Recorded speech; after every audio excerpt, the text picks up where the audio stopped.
नमस्कार मंडळी. तर मी निकिता स्वागत करते तुम्हा सर्वांचं पुन्हा एकदा माझ्या यूट्यूब चॅनलवर.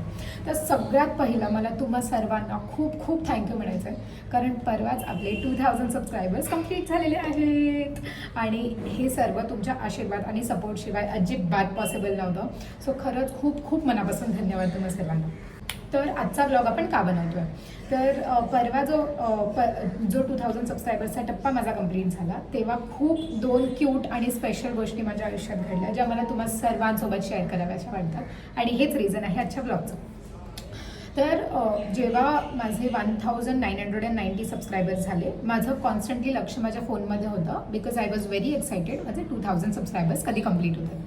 पण जेव्हा 1999 पर्यंत तो नंबर पोहोचला त्यानंतर थोडासा पॉज आला. सो मी माझा फोन बाजूला ठेवून दिला आणि जसा मी माझा फोन बाजूला ठेवला त्याच्या नेक्स्ट मोमेंटलाच मला माझ्या मम्मीचा मेसेज आला आणि ती म्हणाली, कॉंग्रॅच्युलेशन्स, तुझे 2000 सबस्क्रायबर्स कंप्लीट झाले. फर्स्ट ऑफ ऑल मी खूप खुश झाले आणि सेकंड म्हणजे मला ती गोष्ट इतकी स्पेशल वाटली, बिकॉज जितकी वाट मी बघत होते या मोमेंटची, तितकीच एक्साइटमेंट माझ्या मम्मीला सुद्धा लागली होती या गोष्टीची.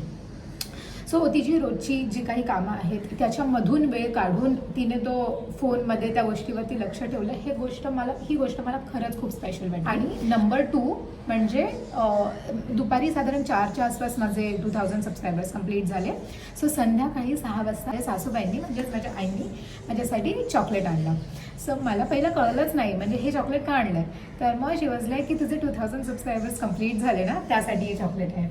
तर मी ह्या गोष्टी क्यूट आणि स्पेशल का म्हणते, बिकॉज जितकी तगमग माझी चालू होती आणि जितके एफर्ट्स मी घेत होती, व्हिडिओज बनवायचे, पोस्ट करायचे, आता इतके सबस्क्रायबर्स झालेत वगैरे, तर एफर्ट्स आणि ती तगमग त्यांनी कुठे ना कुठे पाहिली होती दोघींनी सुद्धा. आणि त्याचमुळे जसा माझा आनंद सेलिब्रेट करण्याची वेळ आली, त्या दोघी मी म्हणेन माझ्यापेक्षा जास्त एफर्ट्स घेऊन सहभागी झाल्या. आणि हो, तर याच दोन गोष्टी होत्या, या क्यूट मोमेंट्स होत्या माझ्या लाईफमधल्या, which I am going to cherish forever. So यावरच आपण आजचा ब्लॉग संपवतोय आणि थँक्यू सो मच तुम्ही हा ब्लॉग पाहिल्याबद्दल. थँक्यू सो मच तुम्हा सर्वांचा पुन्हा एकदा मला कंटिन्युअसली सपोर्ट केल्याबद्दल आणि तुमचा आशीर्वाद दिल्याबद्दल. असंच आशीर्वाद आणि तुमचा सपोर्ट देत राहा आणि मी खूप छान छान कॉन्टेंट पोस्ट करण्याचा माझा प्रयत्न असाच चालू ठेवेन. सो थँक्स वन्स अगेन आणि आपण भेटूया नेक्स्ट ब्लॉगमध्ये. बाय.